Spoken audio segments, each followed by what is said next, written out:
Vertreterinnen und Vertreter aus 28 Nationen sind hier und wir erfüllen einen Auftrag der Regierungschefinnen und Chefs der G20-Länder, nämlich Erfahrungen auszutauschen, wenn es um die Prävention gegen Radikalisierung in unseren Gesellschaften geht. See, radicalization is taking away the youth from the real questions. The dream of an equal society, dream of building nations which believe in social justice, having a life where everyone has dignity. Instead of working towards that, radicalization takes away a lot of young people from there and also leads them to violence, which is absolutely not good for anyone. Ja, Radikalisierungsprävention ist ganz, ganz wichtig, denn es ist klar, repressive Maßnahmen sind natürlich ganz entscheidend, wenn es darum geht, Terrorismus zu verhindern, aber die Polizei und die Nachrichtendienste erreichen natürlich nicht Leute in den frühen Stadien der Radikalisierung, wo möglicherweise Eltern, Familien, Schulen noch Zugang haben. Und wenn man Radikalisierung ganz am Anfang verhindern möchte, dann muss man eben auch diese zivilgesellschaftlichen Akteure mit reinbringen. Und da wird dann Prävention wichtig. Die pädagogische Verantwortung liegt darin, Menschen dabei zu unterstützen, sich zu verändern.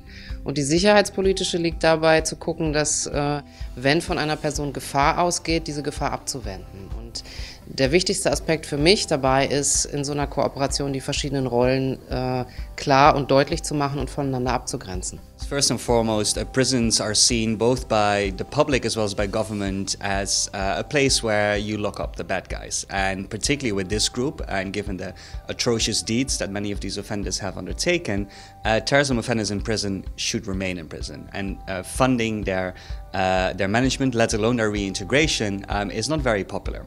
So firstly, we need to overcome that problem. Secondly, among the staff working with them, there's a lot of fear and misunderstanding of the kind of risk that this group poses. And they're often seeing them as one and the same. Every terrorist is the same and poses the same danger, which of course doesn't hold true. What becomes really important is that once someone is indoctrinated in any way, you have to do interventions, you have to deal with that part of the ideology as well.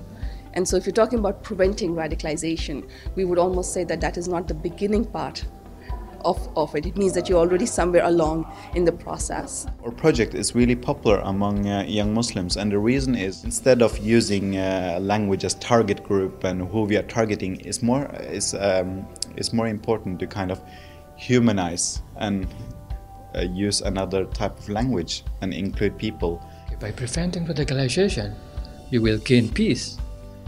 And when you got peace, you got prosperity for the people, for the country. Radikalisierung, Extremismus kennt keine Grenzen, kennt keine Staatsgrenzen, kennt aber vor allem auch im Internet keine Grenzen und deshalb ist eine internationale Zusammenarbeit so wichtig.